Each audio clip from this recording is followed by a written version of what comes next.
Hello दोस्तों, welcome to my channel GK एजुकॉट channel में आप सभी का हार्दिक स्वागत है। दोस्तों, ये मेरी इंग्लिश ग्रामर की सीरीज चल रही है जिसको मैं लूसेंट इंग्लिश ग्रामर बुक से कवर कर रहा हूँ।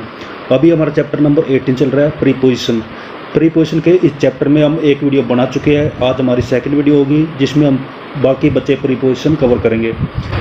आगे बढ़ने से पहले मैं आपको बता देना चाहता हूँ प्रीपोजिशन क्या होता है। प्रीपोजिशन ऐसे वर्ड्स होते हैं या फिर कम्बिनेशन ऑफ वर्ड्स होते हैं जो नाउन और प्रोनाउन से पहले यूज होते हैं और नाउन और प्रोनाउन का रिलेशन सेंटेंस के अन्य शब्दों के साथ बताते हैं। कौन? प्रीपोजिशन। तो चैप्टर को आगे शुरू करते हैं।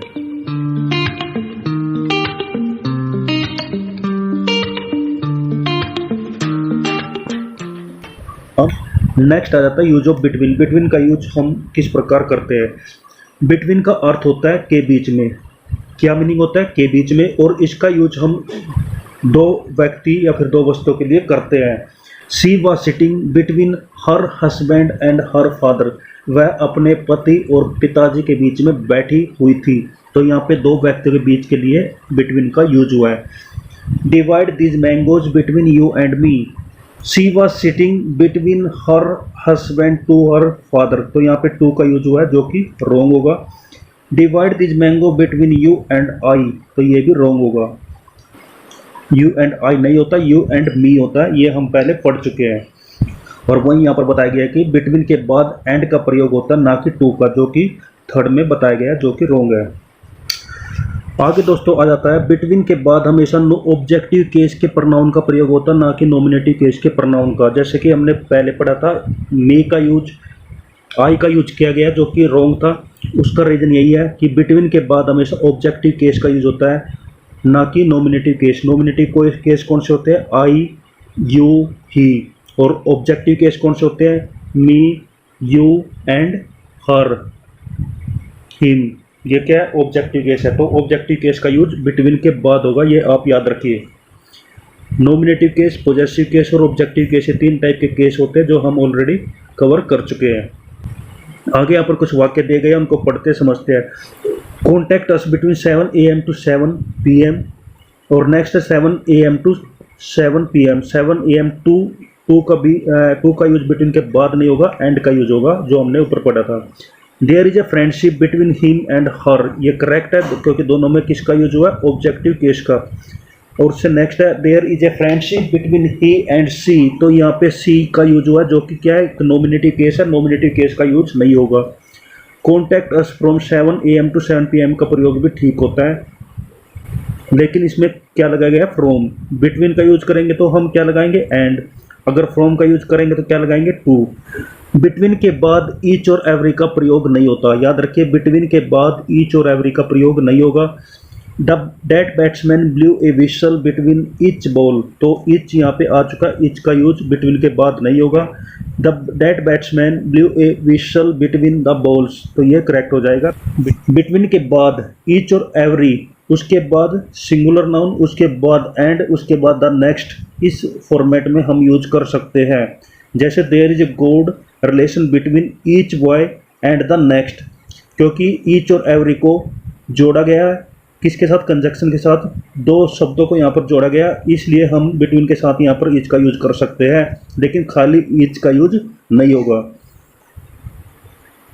नेक्स्ट आ जाता है बिटवीन का यूज दो से अधिक व्यक्ति या वस्तुओं के बीच के पारस्परिक संबंध करने के लिए यूज करते हैं। रेसिप्रोकल रिलेशनशिप बताने के लिए यूज करते हैं किसका? बिटवीन का। किस प्रकार से? There is a cooperation between these 3 families.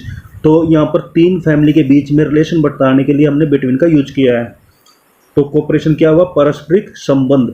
There is a cooperation among these 3 families. अच्छा, दोनों में फर्क समझिए। यहाँ पे अमोंग ऊपर बिटवीन है, जबकि बिटवीन का यूज हम करते हैं दो व्यक्तियों के बीच के संबंध के लिए, दो व्यक्तियों के लिए यूज करते हैं। लेकिन यहाँ पे 3 फैमिलीज है, यानी मोर देन 2 है, तो हमें अमोंग का यूज करना चाहिए। लेकिन यहाँ पर बताया गया है कि 2 से अधिक व्यक्ति या वस्तुओं के लिए भी बिटवीन का यूज कर सकते हैं, एक ही कंडीशन में, जब वहाँ पे एक पारस्परिक संबंध को बताया गया है। क्योंकि यहाँ पे कोऑपरेशन यूज हुआ है, कोऑपरेशन एक पारस्परिक संबंध को बताता है, इसलिए यहाँ पर हम बिटवीन का यूज करेंगे, ना कि अमोंग का। उसी प्रकार से नेक्स्ट है there is alliance between these six countries, तो अलायंस किसको बताता है? पारस्परिक संबंध को, इसलिए इसके साथ हम बिटवीन का यूज करेंगे। तो कोऑपरेशन और अलायंस ये वर्ड्स आप याद रखिए, जो पारस्परिक संबंध बताने के लिए यूज करते हैं, उसके बाद हम बिटवीन का यूज करेंगे, तो ये आपके लिए एक इंपॉर्टेंट हो जाता है। आगे दोस्तों बताया गया कि बिटवीन का यूज डिफरेंस के बाद भी होता है। डिफरेंस के बाद किस प्रकार से होता है? What are the difference between auction and bulls? तो यहाँ पे डिफरेंस पूछा गया है किसके बीच में? ऑक्शन और बुल्स के बीच में। तो यहाँ पे डिफरेंस बताने के लिए हमने बिटवीन का यूज किया है, दो चीज़ों के बीच में बिटवीन का यूज किया है, तो यहाँ पे अमोंग का यूज नहीं होगा। डिफरेंस बताने के लिए, पारस्परिक संबंध बताने के लिए हम बिटवीन का यूज करते हैं। नेक्स्ट आ जाता है यूज ऑफ अमोंग। अमोंग का यूज हम किस प्रकार करते हैं? अमोंग भी बिटवीन की तरह यूज होता है। बिटवीन दो व्यक्ति या वस्तुओं के बीच के लिए यूज होता था, लेकिन among more than two persons और things, more than two persons और थिंग्स के लिए यूज होगा। दो से या दो से अधिक व्यक्ति या वस्तुओं के लिए अमोंग का यूज किया जाएगा।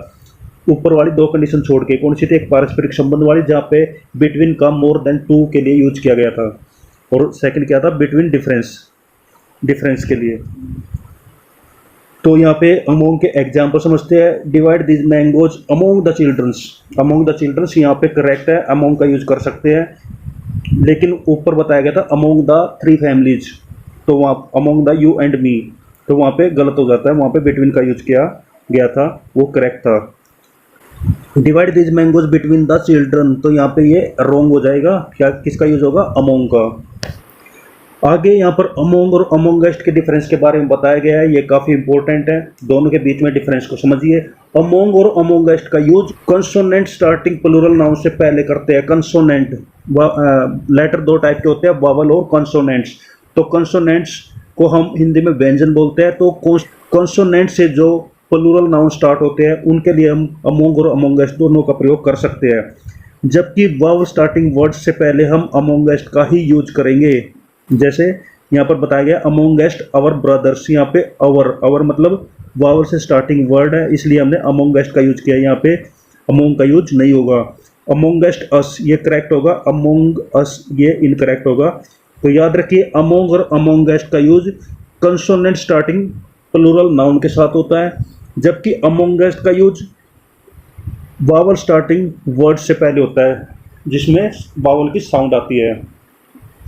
आगे आ जाता है use of beside and besides. एक में एस लगा है और एक खाली बिना एस के है, तो दोनों में क्या डिफरेंस है? बिसाइड का मीनिंग होता है बगल में, समीप या बाहर।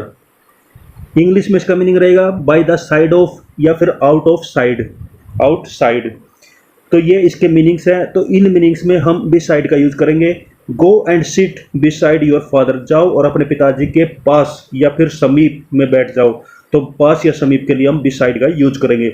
The child was sitting beside the mother, बच्चा अपनी माता के पास बैठा था, बगल में बैठा था। जबकि बिसाइड्स का यूज हम अतिरिक्त के अलावा के मीनिंग के रूप में करते हैं। इन एडिशन यानी कि अतिरिक्त के अलावा कुछ चीज़ है, उसके अलावा और दूसरी चीज़ है, तो वो एडिशन हो गया, एक्स्ट्रा हो गया, तो वहाँ पर हम बिसाइड्स का यूज करेंगे। Besides Shweta all the girls were present in the class, Shweta को छोड़कर, श्वेता के अलावा या फिर श्वेता के अतिरिक्त सभी लड़कियां क्लास में प्रेजेंट थी, तो अतिरिक्त और के अलावा के रूप में हम बिसाइड्स का यूज करेंगे। Besides Ramayana I have the Gita, Ramayana के अलावा मेरे पास गीता की भी पुस्तक है, तो ये एक एडिशन हो गया, अतिरिक्त चीज़ें हुई। Besides Urdu I know English and Hindi, तो बिसाइड और बिसाइड के बीच के डिफरेंस को आप समझे होंगे। आगे बढ़ते हैं। अब दोस्तों आगे आ जाता है, आगे कुछ वाक्य दिए गए हैं, इनको पढ़ते समझते हैं। Go and sit besides your father, तो ये रॉन्ग हो जाएगा। क्यों? क्योंकि यहाँ पे बिसाइड्स का यूज हुआ है, बिसाइड्स का यूज नहीं होगा। बिसाइड्स का यूज होता है अतिरिक्त के लिए, समीप के लिए हम यूज करते हैं बिसाइड का।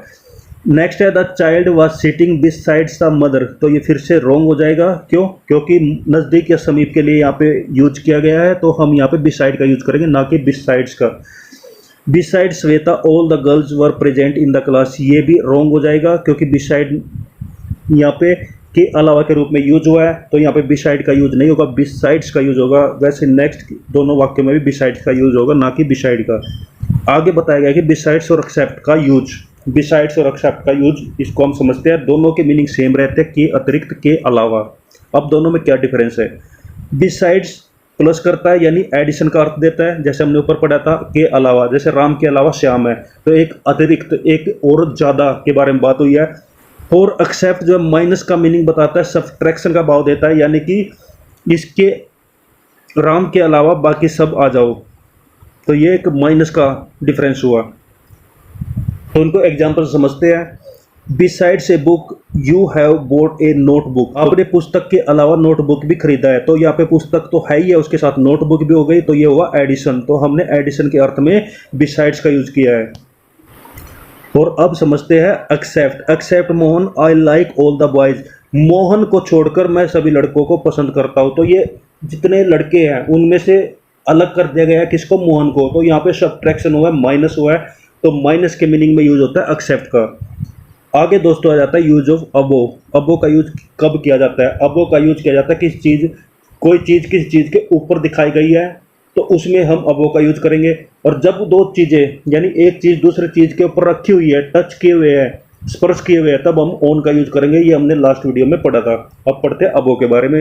अबो का यूज हम ऊपर के मीनिंग में करते हैं, यानी कि हायर देन या फिर ओवर, इनके रूप में हम अबो का यूज करते हैं। जैसे kites rose above the clouds, तो ये टच नहीं है लेकिन एक दूसरे के ऊपर है। पतंग जो है क्लाउड से ऊपर उड़ी। The aeroplane is flying above the clouds, तो आप समझ गए होंगे एरोप्लेन जो है क्लाउड से ऊपर उड़ता है, तो ये टच नहीं है, एक दूसरे के ऊपर दिखाया गया है। और एक दूसरे के ऊपर दिखाने के लिए जब टच में नहीं है तब हम अबो का यूज करेंगे, जब टच में और जब स्पर्श करते हैं दो चीजें आपस में तब हम ओन का यूज करेंगे। नेक्स्ट आ जाता है अबो का use more then in number और क्वांटिटी के रूप में भी करते हैं। मोर देन इन नंबर और क्वांटिटी का मतलब होता है संख्या या मात्रा में अधिक। जब दो चीज़ों को कंपेयर करते हैं और एक चीज़ को हम संख्या या मात्रा में अधिक बताते हैं दूसरे के कंपैरिजन में, तब हम अबो का यूज करते हैं। जैसे एग्जांपल है there are above 50 students in the class, तो एक क्लास में 50 से ज़्यादा छात्र है, तो यहाँ पे ज़्यादा के रूप में संख्या को अधिक बताने के लिए हमने अबो का यूज किया है। Her expenses are above her means उसका खर्च उसकी आमदनी से अधिक है, तो से अधिक के अर्थ में भी हम अबो का यूज करते हैं। तो आप समझे होंगे, आगे बढ़ते हैं। अबो का यूज से परे के अर्थ में भी करते हैं, से परे के मीनिंग में भी करते हैं, जिसका मीनिंग होता है सुपीरियर टू, यानी एक चीज़ दूसरी चीज़ से ज़्यादा बताई गई है तो हम इसका यूज करेंगे अबो। जैसे Sudhir ji is publisher above suspicion, तो सुधीर क्या है, सस्पिशियन से ज़्यादा पब्लिशर है। नेक्स्ट आ जाता है अबो का प्रयोग लेवल बताने के लिए भी किया जाता है। क्या बताने के लिए? लेवल बताने के लिए भी किया जाता है। कैसे? Mount Everest is 8850 metres above sea level, तो अबो सी लेवल एक लेवल से कंपेयर करके एक माउंट एवरेस्ट की हाइट बताई गई है, तो इसमें भी हम अबो का यूज करेंगे। दोस्तों यूज ऑफ अवर भी काफ़ी इंपॉर्टेंट है, इसको समझते हैं। अवर का मीनिंग होता है के ऊपर, स्पर्श करते हुए, के ऊपर। जैसे ओन के बारे में हमने पढ़ा था, please spread the cloth over the table, ये कवर करने के लिए, स्पर्श करते हुए कवर करने के लिए हमने अवर का यूज किया है। Please spread the cloth over the table, पूरी टेबल पर कपड़ा बिछा दो।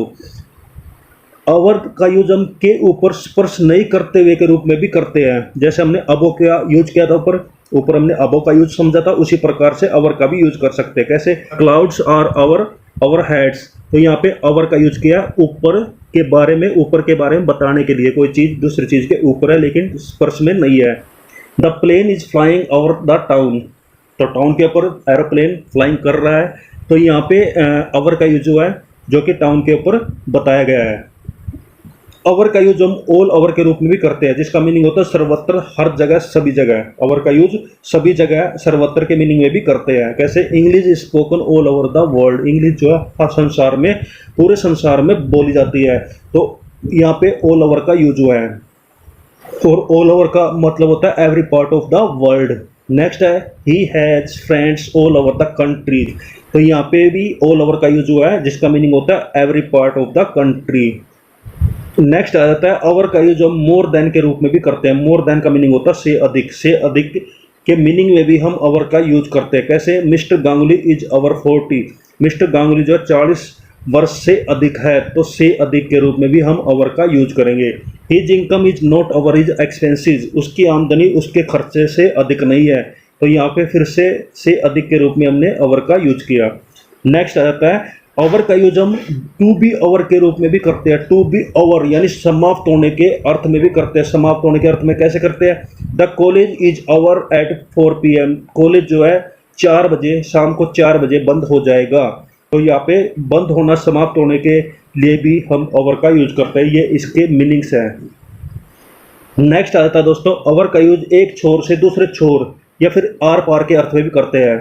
किसी एक पॉइंट से दूसरे पॉइंट को रेफर करने के लिए भी हम ओवर का यूज करते हैं। एग्जांपल देखते हैं, there is a bridge over the river. तो रिवर के एक पॉइंट से दूसरे पॉइंट के लिए यहाँ पे ब्रिज को बताया गया, पुल को बताया गया है कि वहाँ पर नदी के ऊपर एक ब्रिज है जो एक पॉइंट से दूसरे पॉइंट को जोड़ता है। तो यहाँ पर भी हम ओवर का यूज करेंगे। आगे यहाँ पे एक इंपॉर्टेंट नोट दिया गया है, इसको समझिए। अक्रॉस का यूज भी इसी अर्थ में होता है। किस अर्थ में? एक छोर से दूसरे छोर को बताने के लिए। जैसे there is a bridge across the river, तो यहाँ पर भी सेम बताया गया है। वहां पर नदी के ऊपर एक ब्रिज है, पुल है। अक्रॉस का यूज हम के उस पार के अर्थ में भी करते हैं। के उस पार के अर्थ में भी करते हैं। My uncle lived just across the Ashok Rajpath. मेरे चाचा जी अशोक राजपथ के ठीक उस पार रहते हैं। तो यहाँ पे अक्रॉस द राजपथ यानी राजपथ के ठीक उस पार। तो के उस पार के अर्थ में भी हम अक्रॉस का यूज करते हैं। और एक छोर से दूसरे छोर को बताने के लिए भी हम अक्रॉस का यूज करते हैं। ओवर का यूज हम इन एक्सेस के रूप में भी करते हैं। इन एक्सेस का मीनिंग होता है अत्यधिक या आवश्यकता से अधिक। जैसे he overworks in the factory, वह कारखाने में अत्यधिक, वह कारखाने में अत्यधिक आवश्यकता से अधिक, अपनी शक्ति से ज़्यादा काम करता है। तो अधिक चीज़ बताने के लिए अत्यधिक या फिर आवश्यकता से अधिक के अर्थ में भी हम ओवर का यूज करते हैं।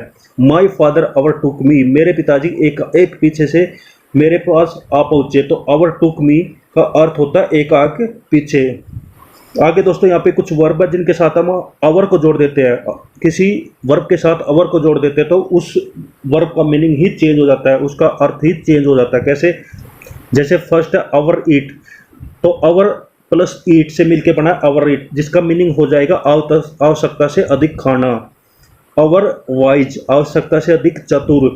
ओवर ड्रॉ, जमा की गई राशि से अधिक निकालना। ओवर क्राउड, आवश्यकता से अधिक भीड़ लगाना। तो नेक्स्ट दोस्तों, यूज ऑफ अपोन। अपोन दो वर्ड से मिलके बना, दो प्रीपोजिशन से मिलके बना, अप प्लस ओन। अपोन का यूज करते हैं हम थिंग्स इन मोशन के लिए। थिंग्स इन मोशन का मतलब होता है ऐसी वस्तुएं जो गति में हो। The dog sprang upon the table.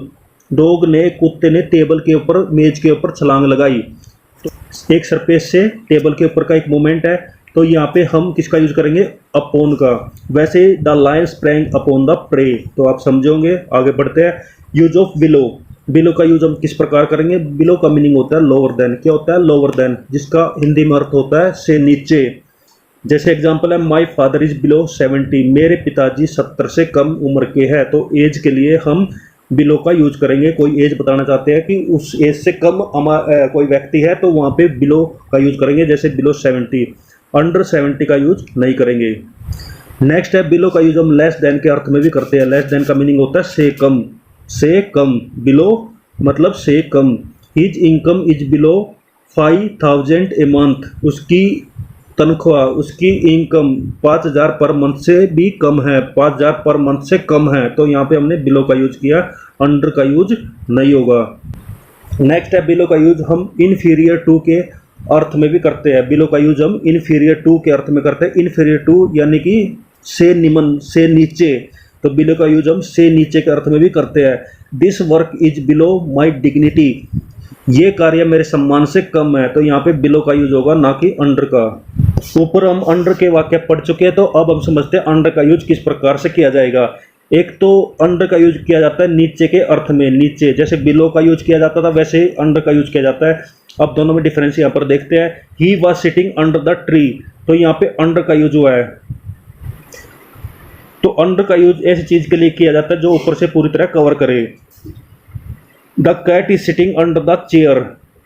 Next है, अंडर का यूज अधीन के अर्थ में भी करते हैं। जब हम किसी वाक्य के अंदर अधीन को जोड़ते हैं तो वहां पर अधीन के लिए हम अंडर का यूज करते हैं। जैसे a writer is under the publisher. लेखक जो है प्रकाशक के नीचे काम करता है। तो ये अधीन काम करता है कि तो यहाँ पे हम अंडर का यूज करेंगे। जैसे नेक्स्ट है, administration is under the government. प्रशासन सरकार के अधीन कार्य करता है। तो यहाँ पे अधीन के अर्थ में हम किसका यूज करेंगे? अंडर का। नेक्स्ट आ जाता है अंडर का यूज हम लेस देन के मीनिंग में भी करते हैं, लेस देन के मीनिंग में भी करते हैं, जिसका अर्थ होता है से कम। तो अंडर का मीनिंग क्या रहेगा? से कम। सी वाज अंडर एज, उसकी उम्र आवश्यकता से कम है, तो से कम के रूप में हमने किसका यूज किया? अंडर का। आई हैव अंडर ₹200, मेरे पास 200 रुपये से भी कम है, तो अंडर का यूज इस प्रकार से हम से कम के मीनिंग में कर सकते हैं। आगे दोस्तों आता है अंडर का यूज हम अकॉर्डिंग टू के मीनिंग में भी करते हैं, जिसका मीनिंग होता है के अनुसार। तो अंडर का मीनिंग क्या रहेगा? के अनुसार। Police arrested the terrorist under the warrant of the court, तो पुलिस ने आतंकवादी को गिरफ्तार किया under the warrant of court, आदेश के अनुसार। तो अंडर का मीनिंग यहाँ पे क्या होगा? के अनुसार। I inherited the property under my mother's will, तो यहाँ पे अंडर का मीनिंग क्या रहेगा? के अनुसार। मैं माँ की विल के अनुसार प्रॉपर्टी का, संपत्ति का मालिक बना। अंडर का यूज हम इन कोर्स ऑफ के रूप में भी करते हैं, ड्यूरिंग द टाइम ऑफ के रूप में भी करते हैं, जिनका हिंदी में मीनिंग होता है अवस्था। अवस्था के लिए हम अंडर का यूज करते हैं। He has written this book under suspicion, under suspicion मतलब शंका की अवस्था में, तो उसने इस पुस्तक को शंका की अवस्था में लिखा। तो शंका की अवस्था अंडर सस्पिशन, तो अंडर का यूज हम अवस्था के रूप में भी करते हैं, अवस्था के मीनिंग के लिए करते हैं। नेक्स्ट आ जाता है यूज ऑफ बीनीथ। बीनीथ का यूज हम नीचे के अर्थ में भी करते हैं, नीचे के अर्थ में भी करते हैं। तो इसका एग्जाम्पल रहेगा he was sitting beneath the tree. Under और बीनीथ का मीनिंग सेम रहता है, तो दोनों हम एक दूसरे की जगह यूज कर सकते हैं। नेक्स्ट आ जाता है यूज ऑफ बिहाइंड। बिहाइंड का मीनिंग होता है at the back of, at the back of मतलब कि के पीछे। तो बिहाइंड का मीनिंग क्या रहेगा? के पीछे, at the back of. My daughter was hiding behind the door, तो इसका मीनिंग रहेगा मेरी पुत्री दरवाजे के पीछे छिपी हुई है। तो बिहाइंड का डोर, बिहाइंड द डोर का मीनिंग रहेगा दरवाजे के पीछे, तो के पीछे के अर्थ में हम बिहाइंड का यूज करते हैं। वैसे सेम है, he has left nothing behind him, वह अपने पीछे कुछ भी नहीं छोड़ गया है। तो पीछे के अर्थ में हम किसका यूज करेंगे? बिहाइंड। जो एक वस्तु दूसरे वस्तु के पीछे दिखाई जाती है, छिपी हुई है, तो वहाँ पे बिहाइंड का यूज करेंगे। और इस प्रकार के मीनिंग में भी हम बिहाइंड का यूज करेंगे कि वह अपने पीछे कुछ नहीं छोड़ गया, तो पीछे के अर्थ में हम बिहाइंड का यूज करेंगे। नेक्स्ट है यूज ऑफ बाय, जो काफ़ी इंपॉर्टेंट है, ये आप समझिए। बाय का यूज हम करते हैं के किनारे के समीप के अर्थ में, के किनारे के समीप के अर्थ में हम बाय का यूज करते हैं। बाय और बिसाइड एक दूसरे के बदले हम यूज कर सकते हैं, बाय और बिसाइड का यूज एक दूसरे के बदले कर सकते हैं। The child came and set bye हर, बच्चा आया और उसके समीप बैठ गया, उसके समीप बैठ गया, के समीप के लिए हम बाय का यूज करेंगे। The child came and set beside her, तो ये भी हम यूज कर सकते हैं, बच्चा आया और उसके समीप बैठ गया, दोनों का मीनिंग सेम है। Her village is by the river, उसका घर किनारे, नदी के किनारे है, के किनारे के लिए भी हम बाय का यूज करेंगे या फिर बिसाइड का यूज करेंगे, दोनों सेम है। बाय का यूज हम करते हैं निर्दिष्ट समय से पहले या तक के लिए, निर्दिष्ट समय से पहले, निर्दिष्ट समय से पहले या तक के अर्थ में हम बाय का यूज करते हैं। द राजधानी express will arrive here bye 11 o'clock, तो राजधानी एक्सप्रेस जो है यहाँ पर 11 बजे तक पहुँच जाएगी, तो बाय का अर्थ हम तक के अर्थ में भी करते हैं। By the end of this month she will have returned from Mumbai, इस महीने के अंत तक वह मुंबई से वापस आ जाएगी, तो यहाँ पे भी तक के अर्थ में बाय का यूज हुआ है। वैसे next, he will have inform the police of accident by tomorrow morning. Next है रूल नंबर 3, जिसमें बाय का मीनिंग बताया गया है से के अर्थ में या फिर द्वारा के अर्थ में, से या फिर द्वारा के अर्थ के लिए हम बाय का यूज करते हैं। और ये किन के लिए यूज किया जाता है? यातायात के साधनों के लिए, यातायात के साधनों के लिए, ट्रांसपोर्ट व्हीकल्स के लिए हम बाय का यूज करेंगे, जैसे by cycle, by scooter, by train, by steamer, by aeroplane, by motorcycle, by helicopter, by boat, by plane, by ship, by taxi, by car, by jeep. तो ये सब क्या है? यातायात के साधन है, तो इनके लिए हम बाय का यूज करेंगे, जिनका मीनिंग हो जाता है से या फिर के द्वारा। आगे यहाँ पर बताया गया he goes to college by train, तो यहाँ पे बाई ट्रेन का यूज हुआ है, जिसका अर्थ होगा वह कॉलेज ट्रेन के द्वारा जाता है, के द्वारा के लिए हम बाय का यूज करेंगे, या फिर ट्रेन से जाता है तो से के अर्थ में भी हम बाय का यूज करेंगे। और यहाँ पे क्योंकि ट्रांसपोर्ट यानी यातायात के साधनों के बारे में बात हुई है, तो उनके लिए हम बाय का यूज करेंगे। इन और विद का यातायात के साधनों के लिए यूज नहीं होगा, वैसे बाय स्कूटर का यूज होगा, ना कि ऑन स्कूटर का। नेक्स्ट है बाय का यूज हम ड्यूरिंग के मीनिंग के लिए भी करते हैं। ड्यूरिंग मतलब के दौरान, के दरमियान, तो के दौरान और के दरमियान के अर्थ में हम बाय का यूज करते हैं। ही ट्रेवल्ड बाय नाइट, वह रात के दरमियान यात्रा किया, तो के दरमियान के लिए हमने बाय का यूज किया। The sun shines by the day, सूर्य दिन के दौरान चमकता है। ही ट्रेवल्ड बिफोर नाइट, तो बिफोर का यूज नहीं करेंगे। The sun shines before day, तो इस प्रकार से हम बिफोर का यूज नहीं करेंगे, इनमें हम यूज करेंगे बाय नाइट या फिर बाय डे। रूल नंबर 5 आ जाता है जिसमें बताया गया कि बाय का यूज हम पैसिव वॉइस में करते हैं। पैसिव वॉइस आपको पता है, वॉइस के 2 टाइप होते हैं, एक्टिव वॉइस और पैसिव वॉइस। जब हम एक्टिव वॉइस को पैसिव वॉइस में कन्वर्ट करते हैं तो वहाँ पे के द्वारा एक अर्थ निकलता है, तो के द्वारा के लिए हम बाय का यूज करते हैं, बाय लगाते हैं, जिसका मीनिंग रहेगा के द्वारा। The boy was beaten by the teacher, तो बाय द टीचर ये क्या हुआ, के द्वारा। के द्वारा के मीनिंग में बाय का यूज हुआ। The teacher, the boy was beaten with the teacher, तो विद द टीचर ये रॉन्ग होगा, आप इनका अर्थ भी समझ सकते हैं, तो ये एक ओड होगा। नेक्स्ट आ जाता है बाय का यूज हम रेट यानी दर के लिए, वेट यानी वजन के लिए, मेजरमेंट के लिए करते हैं, माप के लिए करते हैं। तो ऐसे वर्ड्स जो रेट यानी दर, वेट यानी वजन, मेजरमेंट यानी माप के बारे में बताते हैं, उनको एक्सप्रेस करते हैं, उनके लिए हम बाय का यूज करेंगे, उनके साथ हम बाय का यूज करेंगे। जैसे apples are sold by the kilo, सेब किलो के हिसाब से बेचे जाते हैं, तो बाय का यूज हुआ किलो यानी वजन के लिए। The apples are sold with the kilo, ऐसे यूज नहीं होगा, ये याद रखिए। वेट के साथ हम किसका यूज करेंगे, बाय का। This room is 10 feet by 8 feet, ये करेक्ट होगा। This room is 10 feet with 8 feet, ये इनकरेक्ट होगा। नेक्स्ट है silver is sold by the gram, वजन के लिए यूज हुआ, ये करेक्ट है। Silver is sold with the grams, ये इनकरेक्ट होगा। नेक्स्ट है बाय का यूज हम ऐसे कार्य के लिए करते हैं जिनका परिणाम प्राप्त होता है, जिनका रिजल्ट मिलता है।